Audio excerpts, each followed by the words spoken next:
So don't come near me. Sam, I know you're hurting. You're not. It didn't bother you at all to make me hand that child over to a stranger. Rita is Hope's great-grandmother. She's Really? Hope doesn't know that. All she knows is us, but that didn't matter to you. This was the best solution for Hope. No way was that judge ever going to give us custody. No legal way, but you break the law whenever you feel like it. For money, for power, on Sonny's almighty orders. But when it comes to raising the little girl who was supposed to be ours, all of a sudden, you're this upstanding, law-abiding citizen. You are the biggest hypocrite I have ever known, and even more, you're a bigger liar.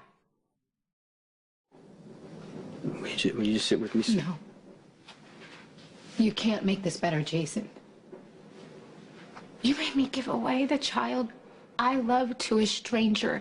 I thought I could depend on you. Sam, you can. But in this case, I couldn't change anything. This is the only way it could have ended. The adoption wasn't final. Bridget wanted her baby back. We knew that was a risk. One way or the other, Hope was going to be taken away from us. What are you, psychic? Well, how can you know that, Jason? We could have fought. We could have gone to court. We would have lost, even if Rita hadn't shown up. The judge is not going to put Hope in our care before foster care. It's not going to happen. Well, I don't see the difference, frankly. Rita, foster care, the result is the same. That little girl is sleeping with strangers instead of upstairs in her own bed. There are other ways we could have gone. I could have found a weakness in the judge and blackmailed her and threatened her and Bridget's grandmother. We could have stole this baby. But how is that right? How is that right? You are unbelievable. Where were your high-flying morals when Sonny and Carly forced Michael's father out of his life? Huh? No qualms about breaking the law then or doing what was right. Sonny and Carly were rescuing Michael from an alcoholic father who was trying to use him as a pawn in Quartermain family politics. It was like in the beginning, you and I thought we were rescuing Hope from a teenage mother who wasn't equipped to raise her, but the situation changed. Rita walked in. It was her family. She's mature. She's responsible. She has money. She has a good home. She's going to give Hope a good life, Sam. Not as good as the one we could have given her, Jason. Sam, Hope was put in our care so Jason, we can help her. Just shut up! Stop trying to justify the inexcusable. The truth is, you never loved Hope. Just like you never loved me. I'm sorry I couldn't do what you wanted. Jason, you chose not to fight for the baby.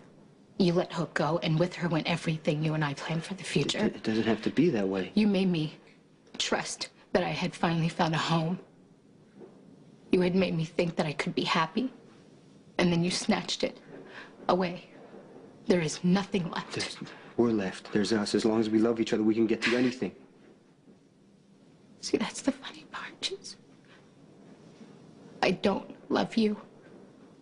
I never did. It was always about the baby. You were the guy who was going to pay the bills. I don't believe that. You don't believe that? Then you're even a bigger sucker than I thought you were. I said all the right things because I wanted to make it worth your while, but it was always about the baby. Hope's gone. And so am I.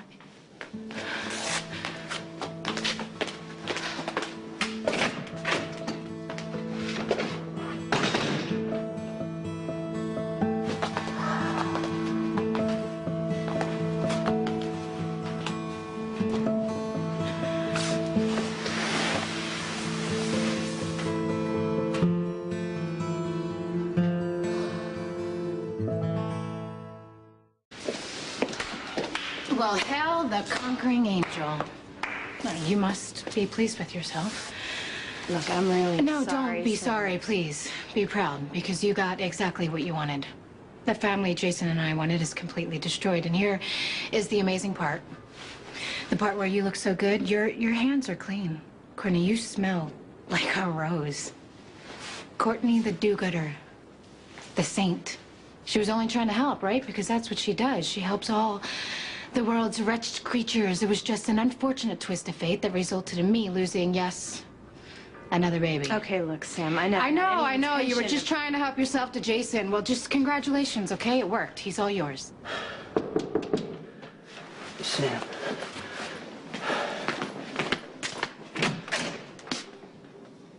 What is it? I have some bad news. Judge Shindo decided to place Hope with her great-grandmother. It's already done. Excuse me? It, wasn't wasn't hard to figure out how the judge was going to rule. You know, Rita was her only option. You know, I thought it might be easier for Sam to make the choice herself, to give Hope up, as opposed to being ordered to do it. So I got everyone together, Sam, me, Courtney, Bridget's grandmother, and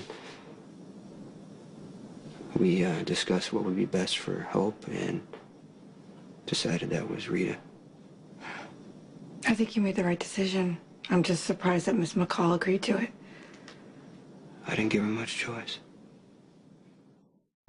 Okay, Sam, look, I realize that you are upset, and I am truly sorry for your loss, but I did not mastermind taking Hope away from you, and I am not trying to get Jason back. Oh, please. Courtney, your innocent act doesn't work on me.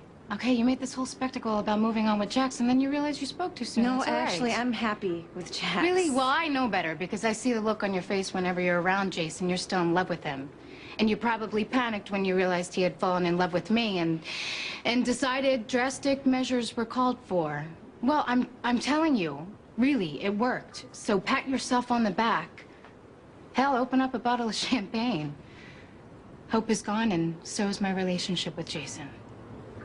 I don't understand that. Why are you so mad at Jason? Well, that's simple. Jason couldn't wait to hand Hope over to a woman who had never laid eyes on her until the day before. He didn't want me. He doesn't want the baby. I don't want him. So it's time for you to claim your prize, Courtney. I hope you and Jason, really, I do. I hope you can make each other happy. As for me, I'm gonna find my own happiness. I'm gonna find myself a little girl of my own, one that no one can ever take away from me. Sorry to call you over here. I know you're in the middle of that custody thing, but we got a problem in Puerto Rico, and I couldn't handle it myself because I was bringing home the kids. How long are you gonna be stuck in this family court thing? It's over. What do you mean? Sam and I, we gave the baby to Rita, who's Hope's great-grandmother, a couple hours ago. I'm sorry to hear that. But maybe it's for the best. You and Sam didn't give yourself enough time to heal after she lost a baby. No, she doesn't see it that way. She left me.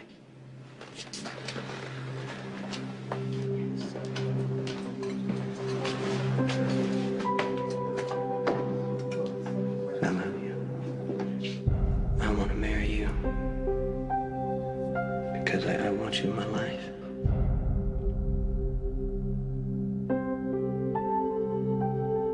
Well, I know where I belong. Please don't do this.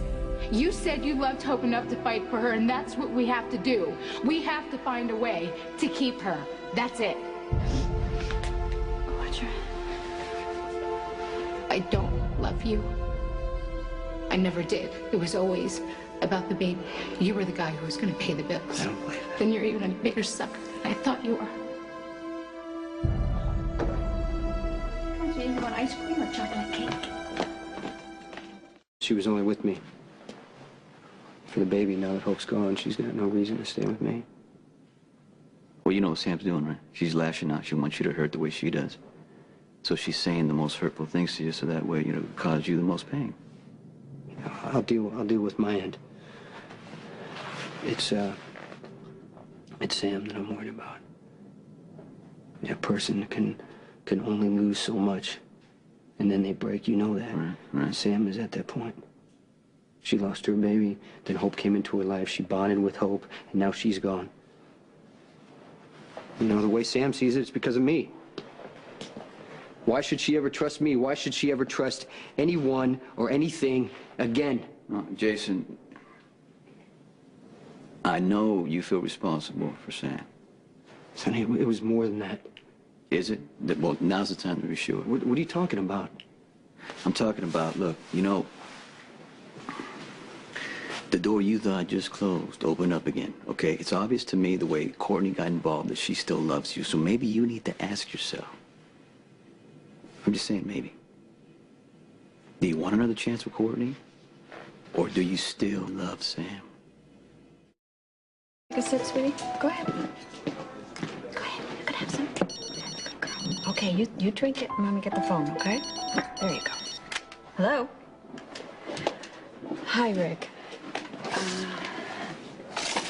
No, honestly, I don't think that's a good idea quite yet. She still misses you.